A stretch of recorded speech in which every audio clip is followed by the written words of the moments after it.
என்னடா இது சுத்தி சுத்தி காட்டுறீங்க? ஓ சுத்தி சுத்தி வந்தீங்கவா? பாருங்க எப்படி இருக்கேன், எப்படி இருந்தனா இப்படி ஆயிட்டே அழகாயிட்டல. ஆனா எனக்கு இது திரும்ப கண்டா பயமாவே இருக்கு. நான் பேசாம படுத்திருக்கேன். ஆனா இத வச்சு எதுவும் பண்ணிய மாட்டீங்களே.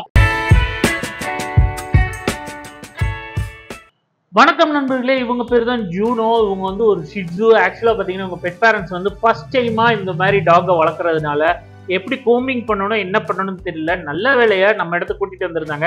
அண்ட் பாத்தீங்கன்னா சின்ன சின்ன நாட்ஸா இருந்தது. அவங்க பெட் பேரண்ட்ஸே வந்து ப்ரோ ஜீரோ கட் பண்ணிருங்கன்னு சஜஸ்ட் பண்ணாங்க. நான் பார்த்த உடனே சொல்லிட்டேன் இவங்களுக்கு வந்து ஜீரோ கட் தேவையில்லை.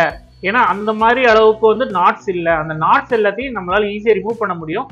பட் நான் அவங்களுக்கு வந்து ஷார்ட் கட் பண்றேன் அப்படின்னு சொல்லி 1/2 இன்ச் வந்து கட் பண்ண போறோம். இப்போ பார்த்தா தெரியும் இந்த 1/2 இன்ச்சுக்கு மேலேயே வந்து நமக்கு அந்த சிக்கு எல்லாமே சிக்கிறதுனால நமக்கு வந்து எந்த ஒரு பிரச்சனையும் கிடையாது. முக்கியமாக சொல்ல போனால் இவங்க வந்து ஒரு 4 months ஓல்டு பப்பி தான். அதனால வந்து இவங்களுக்கு என்ன விஷயம் நடக்குதுன்னு தெரியல. அதனால பயமும் இல்லை. நம்மளும் வந்து ஈஸியாக ஹேர் கட் பண்ண முடிஞ்சது. நீங்கள் ஷிட்ஜூஸ்லாம் வாங்குறீங்க அப்படின்னா ஒரு 4 to 5 monthsலேயே வந்து ஒரு ப்ராப்பர் க்ரூமிங் பண்ண ஆரம்பிங்க. உங்கள் வீட்டிலேயே நீங்கள் சீவுனாலும் சரி, இல்லை உங்கள் க்ரூமர்கிட்ட கூட்டிகிட்டு போய் சீவுனாலும் சரி, ரொம்ப நல்லது. ஏன்னா அப்படி பண்றது வந்து என்னன்னா அவங்களுக்குள்ள ஒரு பயத்தை போக்கும். இல்லாட்டினா ஓவரா பயந்துகிட்டே இருப்பாங்க. ஒரு கண்ட்ரோல் பண்ணவும் முடியாத சூழ்நிலை ஆயிரும். நீங்க சின்ன வயசுல இருந்தே சீவிக்கிட்டே இருந்தீங்கன்னா அது வந்து ஒரு பழக்கமாவே மாறிடும். ஸோ இவங்க பார்த்தீங்கன்னா நீங்க உடம்புல இருக்க எல்லா ஃபர்ரையும் நீட்டாக குறைச்சி விட்டாச்சு. அன்னிவனா இருக்கிறதையும் குறைச்சாச்சு, நாட்ஸையும் எடுத்தாச்சு, ஃபேஸையும் கிளியர் பண்ணியாச்சு. அண்ட் பார்த்தீங்கன்னா யூரினல் அண்ட் ஆனல் போர்ஷன் இந்த இடத்துலையுமே வந்து ஃபர் எல்லாத்தையும் நீட்டாக கட் பண்ணிட்டு ஃபைனலாக வந்து லெக்ஸில் இருக்க ஃபர்ரை வந்து நம்ம ஷேப்பிங் பண்ண ஆரம்பிச்சாச்சு. எல்லாத்தையும் முடிச்சுட்டு நீட்டாக ஒரு பேத் லாஸ்ட்டாக ஆரம்பிச்சாச்சு.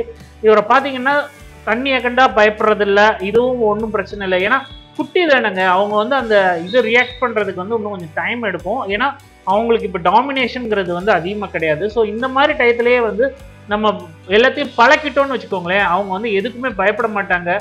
சின்ன சின்ன விஷயத்துக்குலாம் வந்து சவுண்டுக்குலாம் வந்து பயப்படுறத வந்து நம்மளால கண்ட்ரோல் பண்ண முடியும்.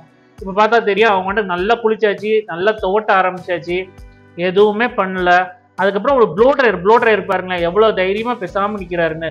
ஸோ இதுதான் நான் சொல்றது.